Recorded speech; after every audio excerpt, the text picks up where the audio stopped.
రోహాన్స్, how was the movie? బాగుందా? చాలా బాగుందా? చాలా బాగుందా? ఇప్పుడే మన శంకర్ వరప్రసాద్ గారి మూవీ అయితే చూసి వచ్చామండి, ప్రీమియర్ షో. మూవీ అయితే అదిరిపోయింది. నేనైతే త్రూ అవుట్ మూవీ మొత్తం నేను ఇలా పెట్టుకునే చూసా. చిరంజీవి గారి ఎక్స్ప్రెషన్స్ చాలా బాగా చేశారు. ఇంకా సాంగ్స్ అండ్ డ్యాన్స్ విషయానికి వస్తే, ఇక డ్యాన్స్ విషయం ఆయన గురించి మనం ఏం చెప్తామండి. ఆయన గ్రేస్, ఆయన స్టైల్, ఇంకా కొరియోగ్రాఫింగ్ చేసిన వాళ్ళు చాలా బాగా చేశారు. చాలా బాగున్నాయి. ఆయన మూమెంట్స్ చాలా చాలా నీట్గా కనిపించాయి. ఈ సినిమాలో అయితే అసలు చిరంజీవి గారు ఎంత అందంగా ఉన్నారో, నాకైతే ఆయన ఏజ్ 35 ఏజ్లా అనిపించింది. నాకైతే మాత్రం చాలా బాగుంది. ఆయన చాలా బాగా చేశారు పర్ఫార్మెన్స్ కూడా.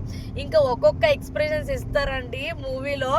ఇంకా త్రూ అవుట్ ఫుల్ మూవీ అంతా ఎక్స్ప్రెషన్స్ మంచిగా ఎంజాయ్ చేయొచ్చు. ఇంకా ఇంటర్వెల్ నుంచి ఉంటుందండి మూవీ. ఇంకా వెంకటేష్ గారి ఎంట్రీ ఉంటుంది, అదిరిపోద్ది అంతే. ఇంకా వాళ్ళిద్దరితో పాటు కొన్ని డ్యాన్స్ సీన్స్ అయితే ఉంటాయి. మీరైతే మూవీలోనైతే చూడండి, చాలా బాగుంటాయి. ఇద్దరు చేస్తుంటే మనకి లేచి డ్యాన్స్ చేసేలేమో అనిపించి అంత ఊపు వచ్చేస్తుంది నాకైతే మాత్రం.